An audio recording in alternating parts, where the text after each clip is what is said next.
Today I'm going to show you one killer pork chop recipe.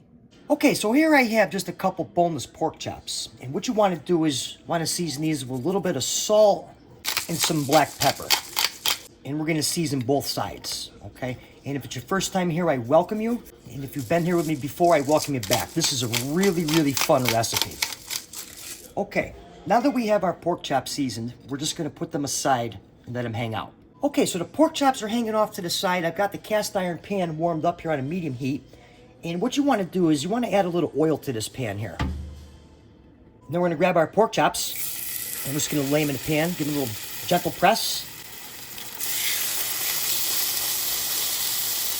Okay, now what we're going to do is, you want to cook these for about 2 minutes per side. We don't want to cook them all the way through, and I'll show you why later on in the video. Okay, so it's been 2 minutes, nice hot pan here, and what you want to do is give these guys a flip. Okay, and we're just going to cook the other sides for the same time frame, 2 minutes. Okay, so it's been 2 minutes on the other side, and what you want to do now is you just want to remove these out of the pan and put them aside, okay? All right, so our pork chops are hanging out, and if you're cooking in a cast iron, you want to let it cool down. So now I'm going to add just a little bit more olive oil, and now some diced onions.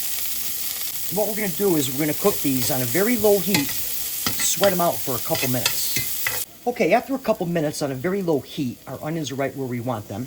And what you want to do is you want to add 2 tablespoons of butter and let that melt down. All right, now the butter is melted, what you want to do is you want to add 2 tablespoons of flour.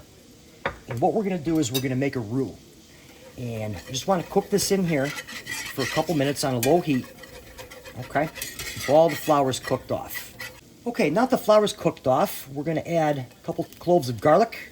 I'm just going to work that in here and cook it for about 30 seconds, or until you smell it. All right, so after about 30 seconds, our garlic's right where we want it. Not a fun part. You want to add about 1 cup of Dr. Pepper, a cup of beef broth, a couple shots of Worcestershire sauce, red pepper flakes, and a little paprika. And what you want to do is you want to work this all together. Incorporate everything in there all nice. And now we want to add our pork chops. Okay, you want to add them right in here. Once we add the pork chops, what you want to do is you want to turn your burner up. And you want to bring this up to a boil. Okay, because the roux that we made with the flour and butter, as it comes up to a boil, will start to thicken. Okay, so our sauce has come up to a boil, and now what you want to do is you want to turn it down a little so it comes to a nice simmer. And what we're going to do is we're just going to simmer this for probably 5 to 8 minutes so our pork chops can fully cook.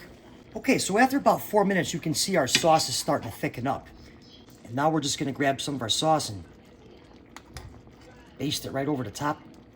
All right, so now you want to just keep your pan on a low setting. Let them go another 2 to 4 minutes. Now I'm just going to add a little bit of parsley right to our gravy here and let them finish off. Okay, so our pork chops are almost done. I'm just going to give them one more little baste here. And what do you guys think of this recipe? Anything you do different? Drop me a comment. Let me know.